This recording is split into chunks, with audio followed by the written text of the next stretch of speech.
Well, it's done. Finito. 2019.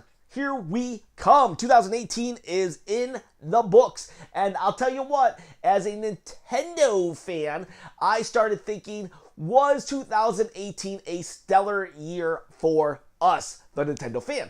And a lot of people that I've talked to, I get the feeling that a lot of people kind of write off 2018 as a so-so year, a good but not great year. And I gotta say, while I understand where they're coming from, I kind of disagree. I think 2018 was a phenomenal year. Surprise, surprise. I'm like, oh, Nintendo cannot do any wrong. Not true. Nintendo sometimes does something wrong, but barely ever. Ha!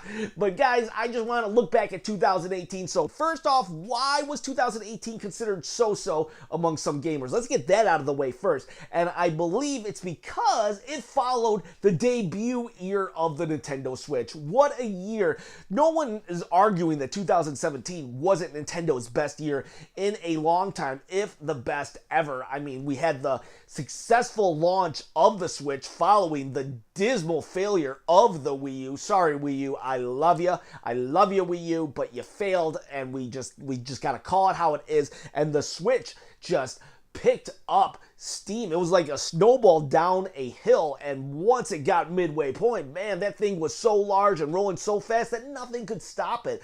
All the analysts were wrong, and 2017 turned out to be a turning point for Nintendo, because it wasn't just a casual. They didn't change the market by making it just for casuals. No, Nintendo changed the market by making a casual system that gamers loved as well, a gaming system that could go anywhere. And it debuted with Breath of the Wild, Zelda, one of Nintendo's crowning jewels. They debuted with it, and it changed the whole format of Zelda in a good way. They took a format that had been around 30 years and they changed it up, and then they kept giving us game after game after game until they hit us with another bomb, Mario Odyssey. Yeah, how are you gonna follow that? I think 2018 did a great job at following, but I understand why it's hard to look at 2018 and judge it compared to 2017, because yeah, no doubt, you can't compare 2018 to 2017 and say 2018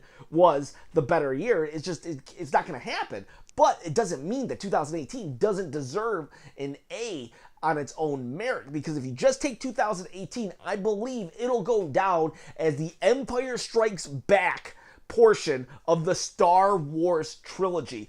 What do I mean by that? Empire Strikes Back, basically, if you took it out of episode 4, 5, and 6, it would not really hurt the series, believe it or not. I know, you don't get the big Luke, I am your father moment. You could have written that in Return of the Jedi had it not been in Empire Strikes Back. But what I'm saying is, you take out Empire Strikes Back and you could have had your Star Wars movies, the beginning and the end, and all the drama in between. But by allowing Empire Strikes Back to fit into the middle of them, you get a more complete, a more holistic story. And I think that's what 2018 was. 2018 really solidified a lot of positions that Nintendo was doing. A lot of the moving and shaking they were doing in 2017, it really started to take form in 2018. What am I talking about? First off, third parties. I mean, yeah, the third parties were there. There was a lot of surprises in 2017, but in 2018, we really saw the third parties, even the AAA third parties, people really say, we're on board with Nintendo. We want to see what we can do.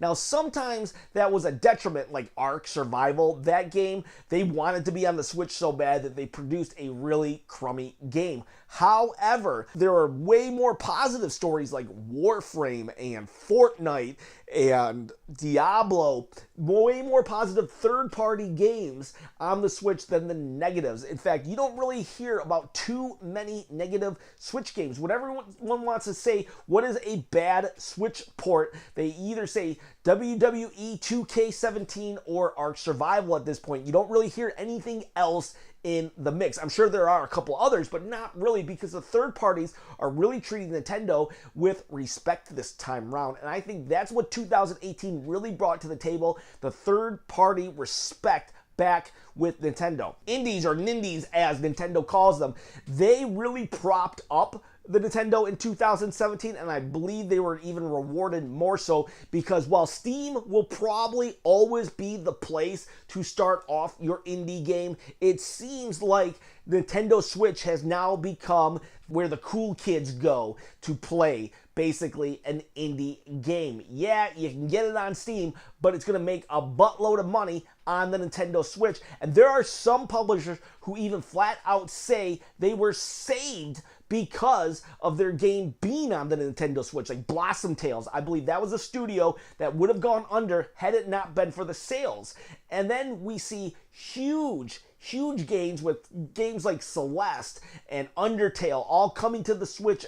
Yeah, they're on other systems, but let's be honest, even the hardest core PlayStation fan will say if they have an opportunity to play the same experience, they will usually go with the Switch because of its portability. Now, Nintendo did crazy things that only Nintendo would do, like Nintendo Labo. I'm really glad they did it. I don't really have much to add to it. I hope they continue doing it, but I also hope that gamers, like YouTube gamers, they just stop covering it, because the way they cover it, I feel, is unfair. I would rather see a YouTuber that is centered around education cover Nintendo Labo than opposed to some guy who really likes retro games, okay? Because Labo is not for the retro gamer. Labo is for the 10-year-old, because there's a lot of STEM programs going out with Labo, and man, that is just so cool. I would have loved Labo had I been a kid. Now, I did play some Labo. I did do it. My kids are just a little too young, so I don't think I got the full experience. I had fun. Did I get my money's worth? Probably not. But again,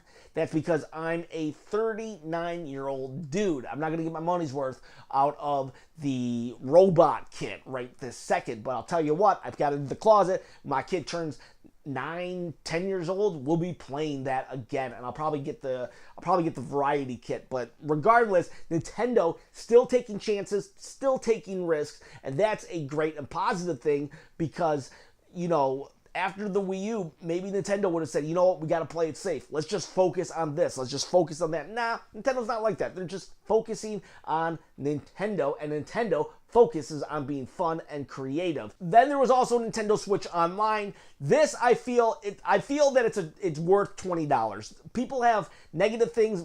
There are more negatives than there are positives when people are talking about Nintendo Switch Online. I feel 2019 will really be its defining year, and I agree on certain critiques that people are saying about Nintendo Switch Online, but I definitely don't think it is a poor service whatsoever. Yeah, there are still frames that are dropping in Smash Brothers Online, but really, I see this as just, let's just give it a little bit of time.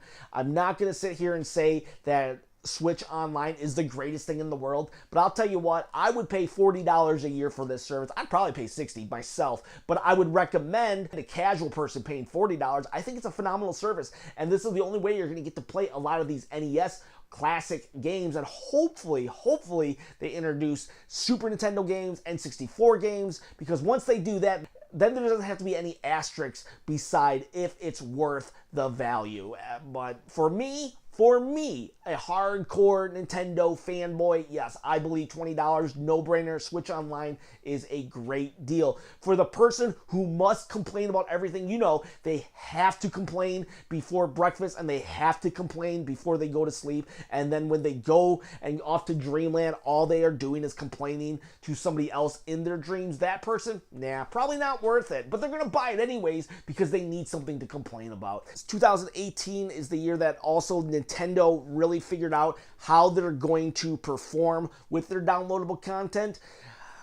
And I can't really say I'm very neutral about this one, because there's pros and there's cons, and I can see why we should have it and why we shouldn't have it. Splatoon 2 really got its solo mode finally, and that's a $20 downloadable content. I don't think $20 is a ton of money for downloadable content if it's like this huge amount, but I don't know. I just fondly remember the days where you bought a game and that was it. It was either done or it wasn't. You got a good game or you got a broken game, and I kind of miss that, to be honest with you, because I would just rather get my full Kirby game than having to wait a year to get all of the characters.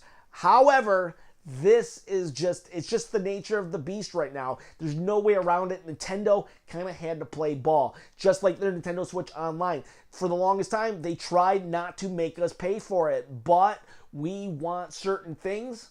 We have to pay for certain things. We want games out right now. Well, that means Nintendo can release the game right now, but the downloadable content will have to come later. I believe Nintendo has been pretty fair with all of their downloadable content and what they're charging. A lot of times they're just giving away for free. So, I don't really have too many complaints in regards to the downloadable content other than as a whole, I don't like it. I just don't like downloadable content as a whole. But I get it. I understand it. It's not something that I'm going to really, this is not a hill I'm going to die on. I don't care that much. When Breath of the Wild downloadable content came out, I bought it, all right? I bought it. I was happy with it. I was satisfied with it. I've already got the season pass coming for Smash Brothers. I look at downloadable content as a double-edged sword. I don't like it. I want my cart. I want my Smash Brothers to have all 80 characters right off the bat. However, what would I rather have? Would I rather have Smash Brothers at the end of 2019 and it be absolutely 100% complete, or would I rather have a 90% finished product at the end of 2018 and just download the next 10%? Because I'll tell you what, when I saw that fire logo in Splatoon Girl's eyes, those were like the longest 8 months waiting for Smash Brothers. So I'm glad that it's out right now, and I will buy the 5 characters later. Okay, I'm glad for that. So like I said, downloadable content is a double-edged sword. Just like there's no way around paying for an online service in this day and age. So you might as well just accept it, and I might as well just focus on the pros, and I get to play Smash Brothers right now as opposing to wait another year for 5 other characters. Now, first party wise, yeah, like I said, you can't really compete with 2017. Nintendo had a job to do in 2017. They had to drop a major title every month. So by doing so, the first half of 2018 was a little dry. But then when they released that March Direct, when the Splatoon Girl turned and saw that flaming Smash Brothers logo, well, I'll tell you what, to me, 2018 was one right then and there. But they had more surprises forthcoming. An old yet new Pokemon game. It was basically a Pokemon remake of Yellow with a new system, it was just really cool. A lot of people had a lot of doubts, and a lot of naysayers had to eat crow when they said it was a great game. But that was the later half. In the beginning, we had games like Donkey Kong Country. It was a port, but it was a welcomed back port, especially because it did not get as much love as it deserved on the Wii U. Then we got Mario Tennis, which hadn't had a really good outing in a very long time. And then Splatoon got some downloadable content. We had Kirby Allies. And the way I see it is, yeah, these games weren't really to the caliber of Breath of the Wild, but they were there and they were nice to have to kind of allow you to continue on the slow burn until we got to the later half when things really took off. And I'll tell you what, if you look at the sales numbers on Let's Go Pikachu, Let's Go Eevee, and then Smash Brothers, with just like it, pun intended, smashed all the records attached to Smash Brothers. It's crazy, absolutely mind-blowingly crazy, the numbers they did. It was as if everybody who hadn't played Smash Brothers since the GameCube days said, you know what? We'll give it a try again. And they came back. They bought Switches. They bought copies. They did this. They did that in order to play Smash Brothers Ultimate. And man, were they rewarded. Everybody is just like, wow, this is really the Ultimate Edition. Sakurai deserves a pat on the back and a probably 10-year vacation after a game like this. This was just a phenomenal outing. What a way to close out 2018. I get it. Smash Brothers, it feels like it should be right up there with Mario, and it should be right up there with Breath of the Wild, and yet it also feels like it shouldn't. And that's maybe because it's just this huge crossover, and you can't really put one face to it. Like you could put Link to Zelda, or you could put Mario to Mario, but you can't really put what do you put, a hand to Smash Brothers? So I get why 2018 feels like it didn't have that really standout title, and yet at the same time, there's no doubt that Smash Brothers is the standout title of 2018. I mean, it's going to sell more than Breath of the Wild and Mario when it's all said and done, and yet we look back as if those are the two titles that really define 2017, and 2018 just doesn't have that defining moment. I know some people, you know, it's been a long time since GameCube, and there's been a whole generation or two of gamers that have come since Melee, but I believe that the hype around it that Nintendo created really brought them to the table, and I think the Nintendo Switch, while the first year was really all about Nintendo's base, I feel the second year was about bringing a bunch of new people or people back to the Nintendo product as a whole. So there you have it. That is my end of the year review. Did I miss anything? I pretty much talked about downloadable content, Nintendo Switch Online, the first party games, not so much available in the beginning, but at the end, even though there were games in the beginning like Donkey Kong Tropical Freeze and Mario Tennis and Kirby, whatever, then third-party games really stepped it up a notch with games like Octopath Traveler and Diablo and Fortnite and Warframe. And then, of course, the indies, Into the Brig, Bad North, Celeste. Good luck, Riley, on getting your Celeste